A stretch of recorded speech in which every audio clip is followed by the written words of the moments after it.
Welcome back to AgriTalk. Glad that you were with us. Joining us right now, U.S. Senator Jerry Moran from Kansas. Senator Moran, welcome back to AgriTalk. Great to talk with you again. Thank you very much. I'm glad to be back, although every time I prepare to speak, I hear that you're distancing yourself from my views and opinions. Really? Why do you hear that? Oh, yeah, because there's that disclaimer that the views are not necessarily those of our, but I hear it every time I come on the air and think, they don't want to associate with me. Senator, I am glad to be with you. Yeah, I'm glad that you are here as well. Senator, we got to save the big segment for you when we get you on here so that we can get everything covered. That's what it is. That's what it is. So, last week when I saw that USDA is funding McGovern-Dole and the Food for Progress programs, I immediately thought of you because I know that this effort is high on the priority list for you. What are the details and what does this funding mean? So the details are is USDA is now going to purchase $480 million using FY25, our current fiscal year funds, to purchase agriculture commodities from farmers across the country for purposes of being placed in what we in Kansas call the Dole McGovern program. Yes. And that's a feeding program for kids in school around the globe who are hungry. It's a meal a day, created back in the days of Senator Dole and Senator McGovern. And it is the announcement to me is twofold a good one. One, feeding hungry people, particularly children, is a noble calling. I always tell farmers and ranchers that they have a noble profession in feeding the world, feeding hungry people. It's what they do for a living, and they should be very proud of it. And so getting food around the globe to starving and hungry people is a noble calling.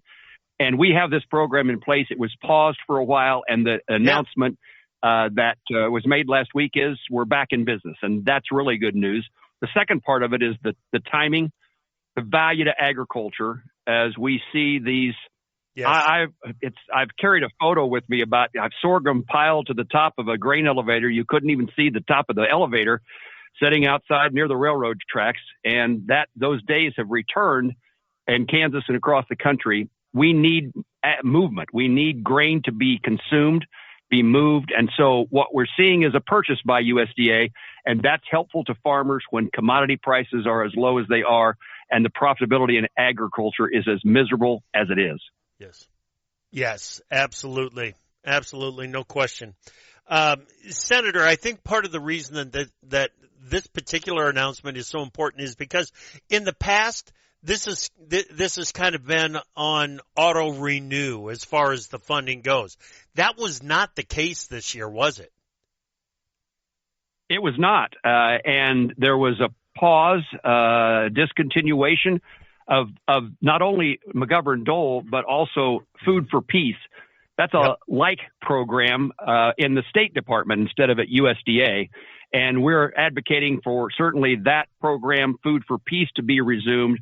And we hope that happens as quickly as possible. Again, it's the same kind of concept of feeding people who are hungry.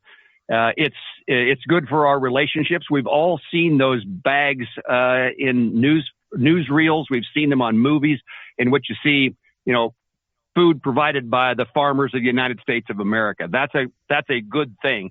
And again, we need this grain consumed at a difficult time. And certainly this is only a component. I traveled to Kansas during the month of August, put 4,900 miles on my truck. I was out again this past week, another couple thousand.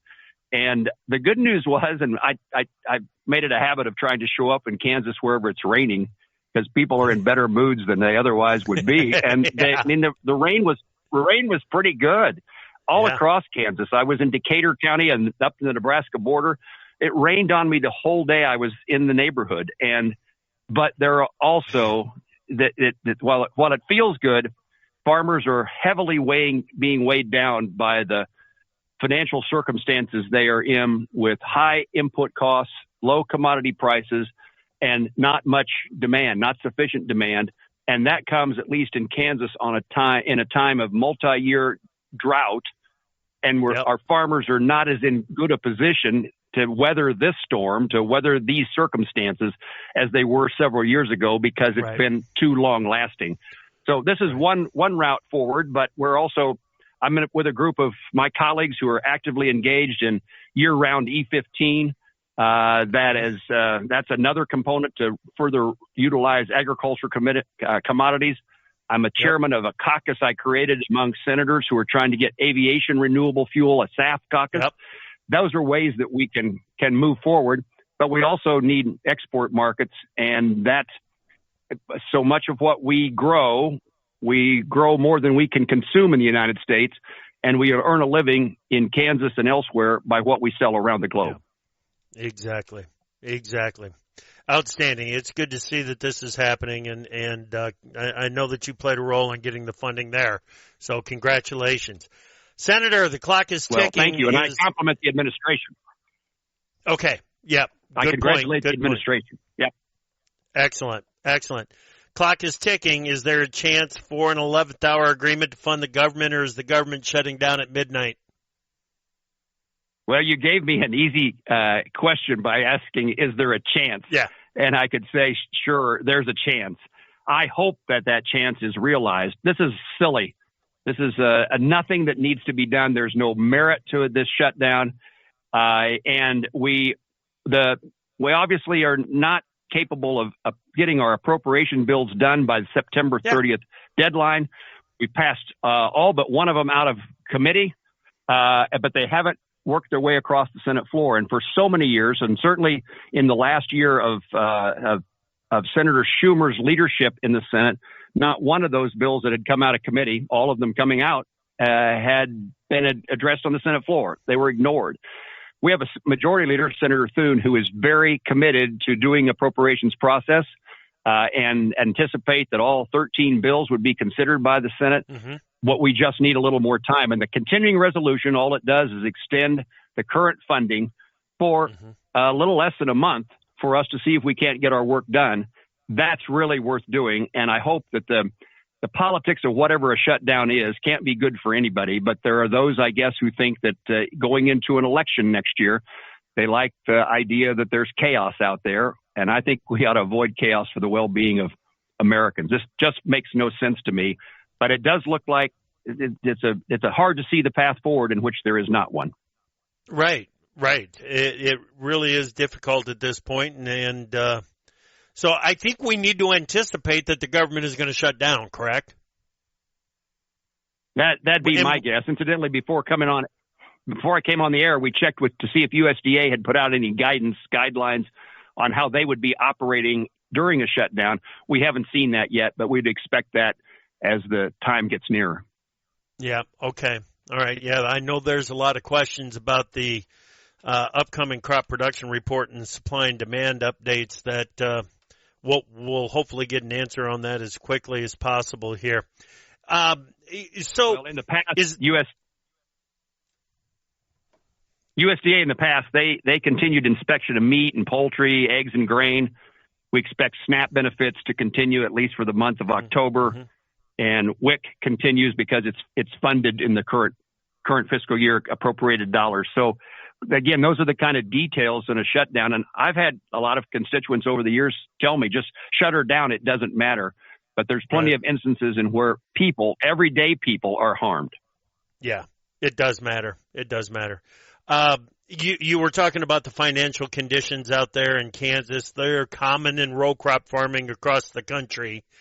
Lots of talk about a financial aid package for farmers. Is there one coming before the end of the year? So a couple of things there. A lot of conversations, and that sounds like nothing, but that's where these issues start, is members of the leadership of the House and Senate Ag committees. I'm more familiar with the Senate Ag committee, in which I've been involved in those conversations about what's been being called a bridge. We had disaster, both economic and weather-related disaster payments that began to be paid in the early part of this year and still in the works on particularly the weather-related disasters. Those dollars are there. USDA only paid out a portion of them, saving to make sure that they had enough money, and those further payments should be in the works as well. So there's something there's happening. And we did pass increase in reference prices in reconciliation. That's the safety net provisions of the Farm Bill. But it seems insufficient for our farmers and ranchers, I should say our farmers in this case, our farmers for their circumstances. We haven't done enough. And there is certainly conversation trying to figure out this bridge payment. The president indicated a desire to help, and he talked about using tariffs. I wonder where that goes. There's court cases involving those tariffs. Maybe that money is not available yet. The Commodity Credit Corporation is, at least according to USDA, doesn't have necessary funding to do that. But that's what we're working our way through to see if we can provide some help. And maybe the second part of that, to tie these two stories together, is there is talk about providing some agricultural assistance to try to get more votes for the CR in hopes that we add something that takes care of agriculture producers across the country to the continuing resolution. Don't know whether that's seriously likely to happen. I didn't say that very well. Likely to happen, but maybe. Gotcha. Well, Senator, it is always a pleasure to have you on here. Come back anytime you want, okay? Okay, you can distance yourself from my comments and observations as well next time. Well, we probably will have to do that, Senator. Oh, man, it's good having you on here. U.S. Senator Jerry Moran from Kansas. We're going to talk about that H&P report with Lee Scholes next.